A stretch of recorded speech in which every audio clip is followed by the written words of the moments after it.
Welcome to the Northern Affinity video podcast. During this session, we will be having an unedited discussion with an expert. And what I'll be planning to do is, during our discussion, get them to teach me something. Teach me about something that's of interest, but also they are an expert in. I'm Michael Edwards and I'm the founder of the Northern Affinity. And I will tap into our wonderful community to bring you along on my drive for self-improvement and my desire to learn. So please connect with me on various social media platforms, whether it's LinkedIn or Instagram or Twitter. And I'd love to hear from you what subjects you'd like to learn more about, or what subjects you think it'd be good for me to learn about. So please, get in contact and let me know. All the details will be in the show notes, and you can send me an email or contact me via the various platforms. I really hope you enjoy the show. So I'm delighted to say on the podcast today we're joined by Ben, and we're going to talk all about brand today and how important it is to get that right, so you can attract and retain the right customers. So, firstly, welcome to the video podcast, Ben. Thanks for having me. I'm looking forward to it. No worries at all. So, do you want to just give everyone a little bit of an introduction to you and your business, and then we'll get into the subject matter. Sure. So I'm Ben. I'm from Sublevo Creative. So I founded the business about 2.5 years ago now. And what we tend to do is we work with professional service providers, particularly those in the financial industry, to help them out with things like the branding and digital services as well. So the website as well. And that really feeds into the topic which I've chosen today, because that's essentially why we do it as well. Absolutely, Ben. And I have to say, brand is, so when I started my business 3 years ago, it was one of those things, kind of, on a very basic level, I've heard of brand and knew what it was, but I think it's one of the things I've learned the most about in terms of its importance. So I think I'm really looking forward to this conversation today. So probably a really, really good place to start is kind of what is brand, and in a business sense, and kind of why is it important? Yeah, so there's a common misconception, I think, in the world of business, that a lot of people think it's just your logo. And that's one of the questions I've got for later, Ben, actually, is brand just a logo? So you've answered one of them all day. Well done. Well, there you go. But no, it's everything tangible and intangible within a business. So a lot of people think of it, as I say, as a logo, but it's a lot more than that. So the logo is literally just the thing that you probably see most of. It's the sort of figurehead of your branding. But it goes down to things like what you put that onto. So it could be your letterhead, your business card, your email footers, could be anything like that. But even if you've got a business, it could come down to the way that your receptionist greets someone at the door. It could be the way that you present yourself in a meeting.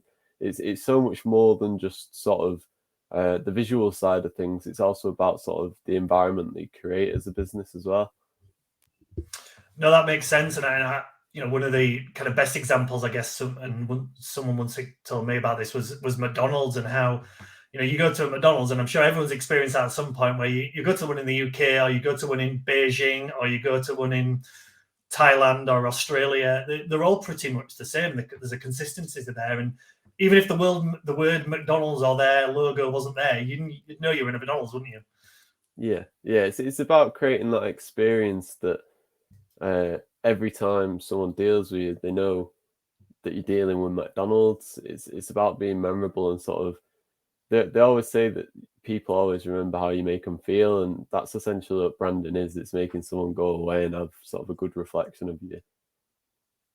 Absolutely. And I know obviously the example I brought there was a big brand, McDonald's, and that's a kind of a almost extreme example to an extent, because a lot of people watching or listening to this probably never going to quite get to the level of McDonald's. But one of the things I've heard a bit, and probably maybe I had the misconception at the start, was that brand is for McDonald's and Nike and all these type of things, but actually it is for everybody, isn't it? Do you want to kind of elaborate on that and kind of why it's important for businesses of all sizes?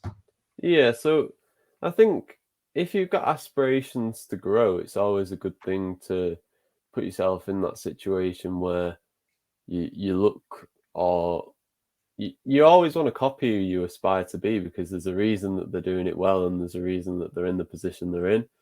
So I think that branding yourself like a bigger business, that it doesn't really harm anyone. For example, if you look at my rebrand that I did, I moved from BB Graphic Design to Sablevo.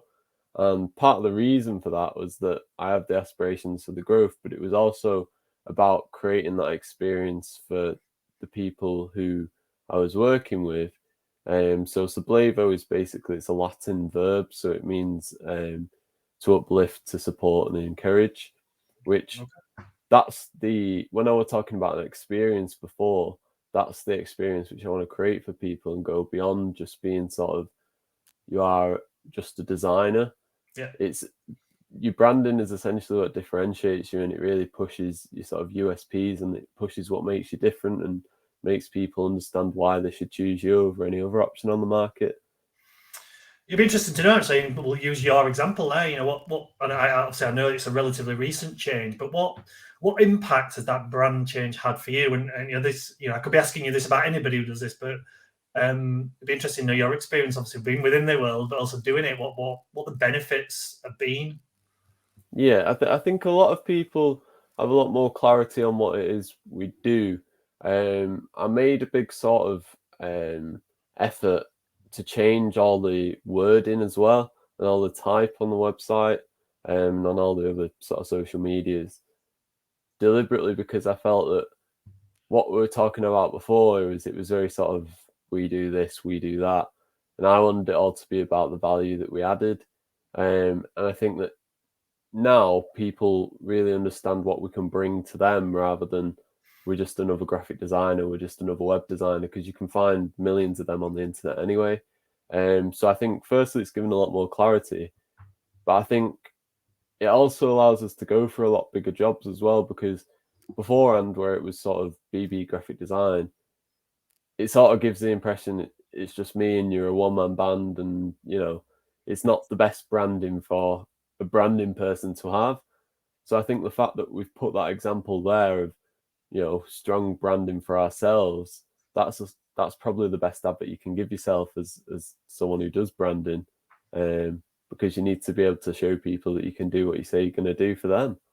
No, absolutely. And I guess the other question that comes from that is, there's probably a lot of people who maybe have set up their business with a certain name and certain branding when they first started, and that might have been just through what they thought they were going to be, or budgets or whatever. And I guess that sometimes you've probably come across these people who are a little bit worried to change, you know, especially a name change, which is obviously part of the branding. And obviously you've done that. You know, what would you kind of say to people who are maybe thinking, I'd like to change, but I'm a bit worried because, you know, my customers might not know who I am anymore. And, you know, we've done so much work. I What would you think say to people in that?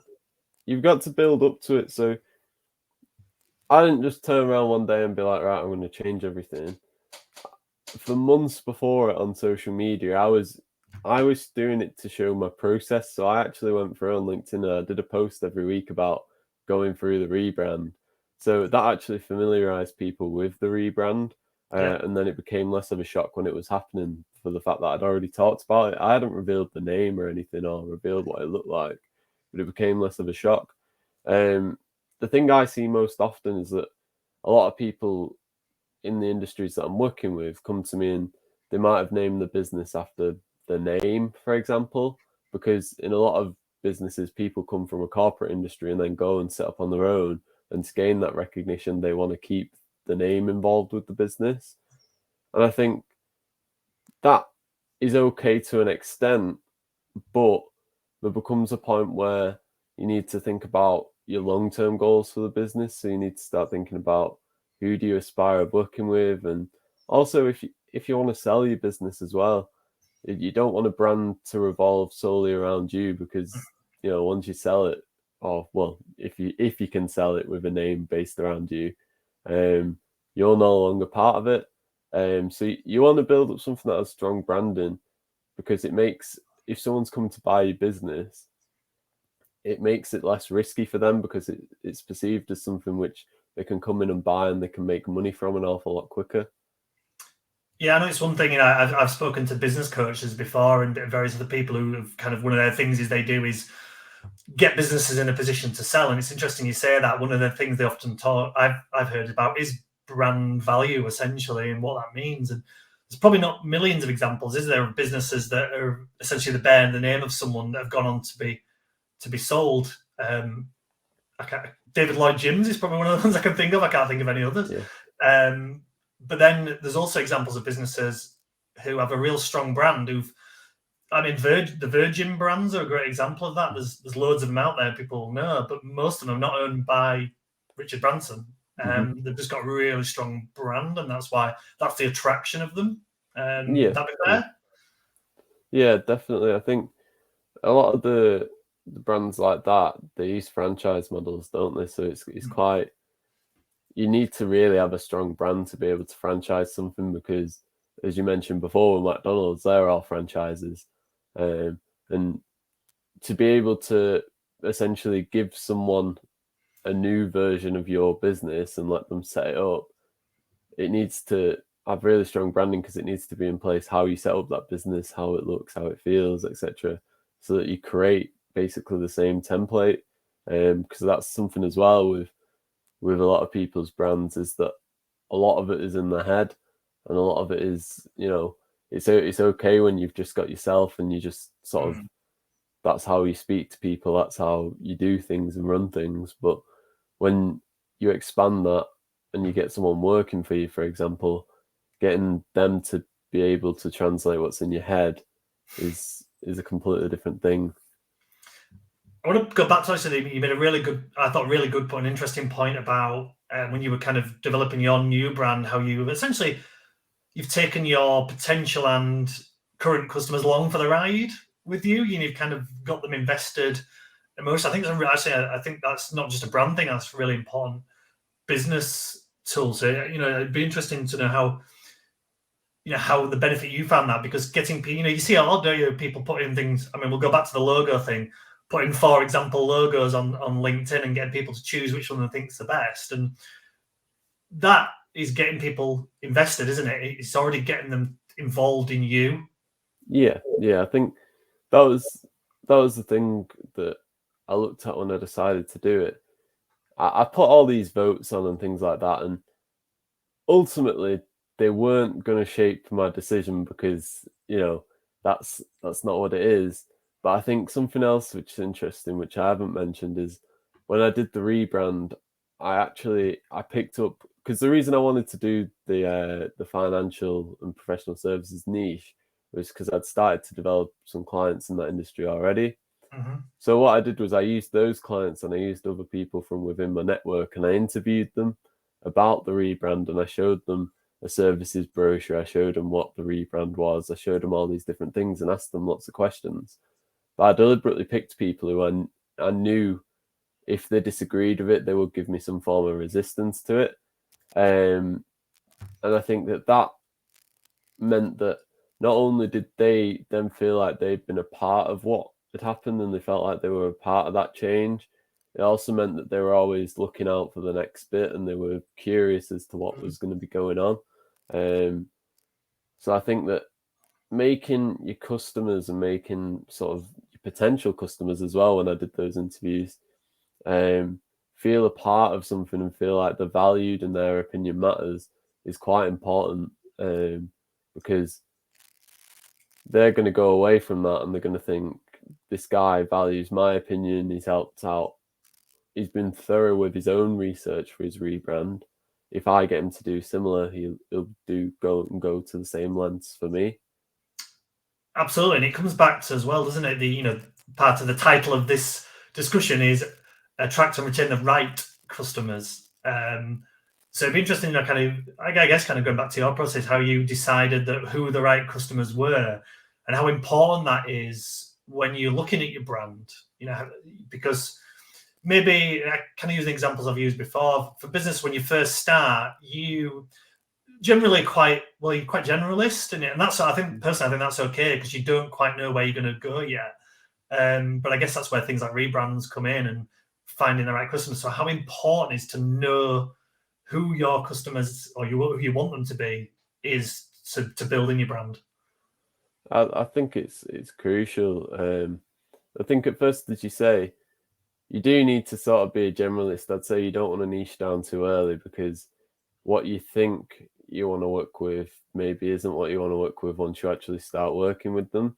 But I think you naturally come to find a niche or an area which you work more in, purely because you start to see the value that you're creating in that industry, and you start to see that you're maybe having a larger impact. In, for example, when I was looking at the financial industry, I was sort of seeing these businesses who they always play it like very safe, and it's sort of very traditional, and it's not something which they particularly value, because it's completely opposite ends of the spectrum. So when I was able to go in and people sort of did give me some creative freedom, it meant that I was able to make bigger changes that could then make more of an impact on their business. Um, but actually finding that niche, I'd say one of the most common things that I see, like mistakes I see, is that people often make the branding because they like it, or they make it because, well, for some meaning or reason. Mm. Um, but for example, if you take the World Cups on at the moment, if you take, say there was a Portuguese fan and he's making this product and he's trying to sell it to English fans. If he made this product and it's in Portuguese colours and he's trying to sell it to all the English fans, they're not going to buy it. Whereas, even though he might not be in the English fans sort of community, he then has to make it appeal to them. So I think that is one of the biggest mistakes that people make, and I think it's something that people need to understand. Sort of, you need to create an avatar around who you're speaking to and want to speak to. So you need to think about not just like who they are, what they like visually. You need to think about sort of where do they hang out, what do they read, who do they speak to, and then that means that when you're actually looking at putting that branding in the right places, you advertise and promote business in the right places as well. Mm. Yeah, and I guess it's things like, you've used obviously financial services, as a background I have, and I think in financial services it's often about kind of making people feel safe and secure and comfortable with what you do.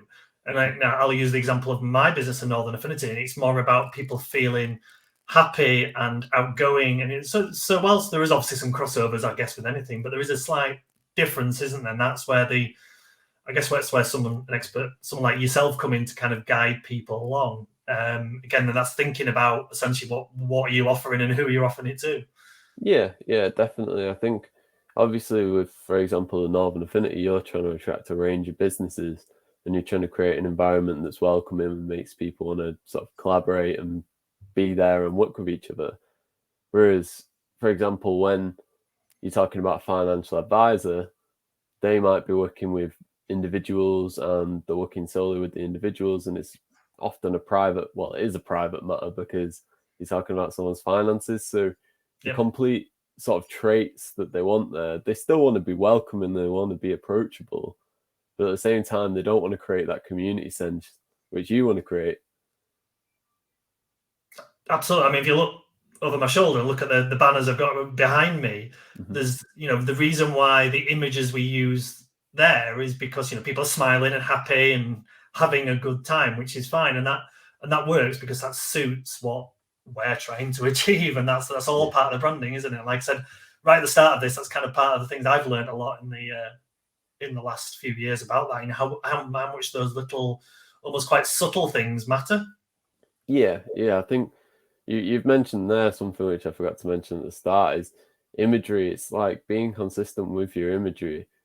And if you want to create something that, as you mentioned there, it's like this happy environment, you can't then go and use all this sort of dull, dreary imagery. It's got to be like bright, and everything that you put out has got to be consistent with that.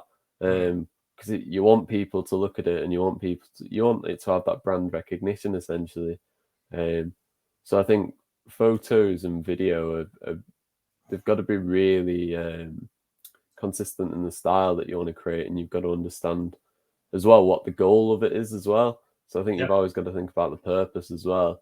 So obviously, as you've mentioned there, you want to create a sort of happy environment which people want to join and be a part of.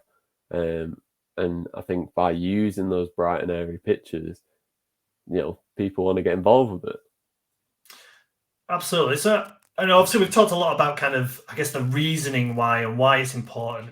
So if following this conversation, someone's now thinking, look, I need to update, upgrade, whatever it is, my brand, or someone who's just starting, I want to get this right.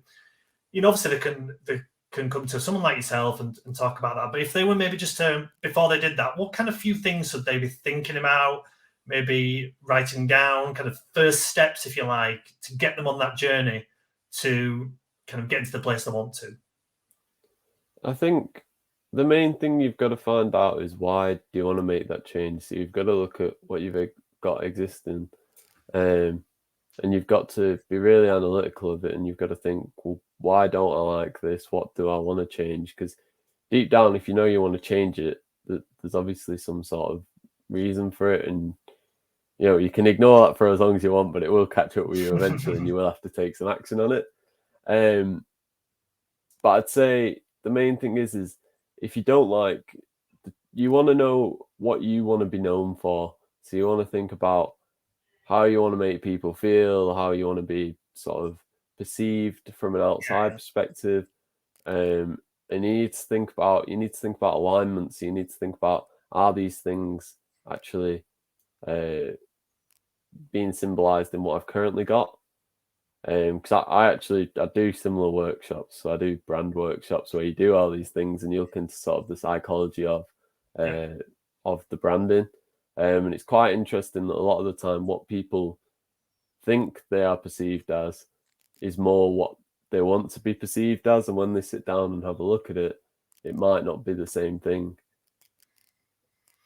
Absolutely. And I guess if someone, again, before they even came to maybe someone like yourself, what kind of thing that you see if you're building a brand strategy? We said right at the start, no, brand's not a logo. It's not just the visual, the logo or the pictures or anything like that. There's a lot of elements to go into it. So what kind of probably useful to maybe just kind of the headlines, what would go into about brand strategy. And obviously we've talked about a few things, which is like the written content, the visual content, the way you make people feel. Is kind of a few headlines that people can maybe start thinking about when it comes to their brand, when the things that can do to improve and upgrade.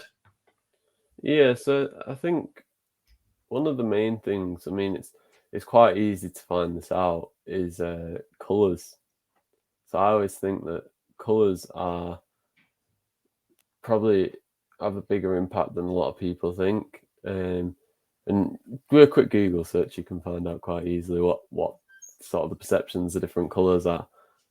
So I do a lot of focus around sort of colour psychology and things like that. I also think one of the main things as well you've got to consider is when you're looking at your branding, do you have something which is recognizable? Like, do you have sort of an icon that you can put on everything? And you need to also think about, are you consistent with it? So when people are coming to you, when you're onboarding someone, what sort of experience are they getting from that? Are they getting sort of the welcome packs? Are they getting the sort of letterheads? Are they getting that consistent experience throughout? Or is everyone just getting sort of what you can be bothered to make on that day? So I'd say that's mainly one of the things I think about, is the consistency of what you're currently doing. Yeah. Well, it's interesting you mentioned colours there. So obviously for the people who are watching this as a video, they'll see that we've got this kind of writing across the bottom. It's got this kind of mustardy yellowy colour around it. The reason I use that, this is one of our brand colours. I use it on this video because it's also all our social media icons are in this colour. And I know that this recording, the vast majority of people who will see it will probably see it on some sort of social media platform. So it's creating a consistency across those. That this kind of mustardy yellow is our social media color, if you like, and we get it there. Obviously, we do the other colors again for the people on video can see that behind me, the reds and the blues, but the yellow is the one we use, and it comes across in trying to pretty much everything we do on that stage. So, so again, something I've learned. It's a relatively subtle thing that probably most people won't realize it's there, but I do believe it has an impact. Yeah, it's all about trying to tap into people's subconscious. Because a lot of the time, people don't realize that they're associating these things with you, or that sort of that's what they're clocking onto. But if they've got an interest in Northern Affinity and they're seeing that they're scrolling through the feed, you can scroll through your feed. I mean, you look at it now and the attention spans are shorter than ever because of things like TikTok, etc. But if you scroll through your feed and you see that yellow, you're more likely to stop if you've got some sort of interest in Northern Affinity. You're going to stop and you're more likely to see the posts regularly. Yeah, like I said, we have you touched on there. We've obviously got our normal kind of logo, but we've got one that we use on social media, which is essentially abbreviation of the one there. And that's something, and it's again that consistency. We've used that word a lot, and I think whilst we've not talked about consistency directly, I think it's so important, isn't it, to get those things right. And it takes a little bit of thinking to start with, but once you get going with it, it becomes, for me now, almost second nature. I'm not a brand expert by any stretch of the imagination, but it does become almost second nature now. Yeah, it's I'd say a lot of it is about creating habits and creating easy ways to replicate those habits. So I think a lot of the time when you work with someone who does branding, they'll obviously create templates for you to do these things, and they'll give you all the color codes so you get exactly the right colors right and everything. So I think the reason a lot of people don't have consistent branding is because it's hard for them to replicate what they've previously done. But I think that's why branding's an investment, because it makes you future posts and it makes everything you put out a lot quicker and a lot easier, because you're not having to sort of recreate something from scratch every time. You've got this sort of standard template and you just sort of fill in the text, or you fill in whatever it might be. Absolutely. So, final question for me, and it's a bit of a how long is a piece of string question, so apologies about that, is for people, whether it's rebranding or refreshing their brand, how often do you think, and again, I know there's no perfect answer to this, but how often should people be looking at it at least? I mean, the actual average length or lifespan of a brand is 14 years. Okay. Which obviously is not the answer I want to give as a branding person. But that's about sort of a complete fresh rebrand. Yeah. I'd say I tend to look at mine yearly. So I look at, because a lot can happen in the space of a year, a lot of things can change. And I'd say review at least the traits that you've got, and review, for example, if you grow your business within that year, look at maybe how consistent you are, look at how easy it is for example, your employees to be able to replicate that. So I'd say a year. You don't want to review it all the time, because you need to create that consistency. And I'd say the other thing is, don't create like drastic changes every year either, because you need to build up that consistency. But you do need to make sort of minor changes. Everyone's branding sort of a work in progress, and you're constantly amending minor things, but you don't want to do like a drastic rebrand every year. No, it's more of a refresh, I guess, than anything else. Just keeping it, like you mentioned, things like templates. You might have templates so you put your social media posts out. Just every year, kind of, just having a look at them and just kind of, like I said, refreshing them, slightly altering them, refining them to be, because things change, things, your business changes. Just keeping up to that, I guess, is the key. Yeah. I think that's another thing, is as much as I'm saying sort of consistency, there becomes a point where if you post in the same template every single day, people are going to get bored of it, and you need to get something new. You need to get something exciting. So just refresh it every so often, just so it keeps people engaged. Otherwise, they'll just sort of switch off and go past it, really.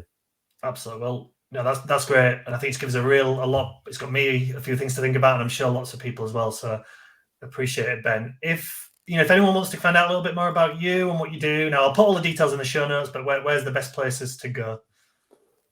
So the main point of call is our website, which is www.sablevo.creative.co.uk. And then other than that, I post a lot on LinkedIn. So if you want to connect on me, LinkedIn, it's Ben Bowden. And we're also on Facebook and Instagram as well. And it's just Sablevo Creative, all as one word.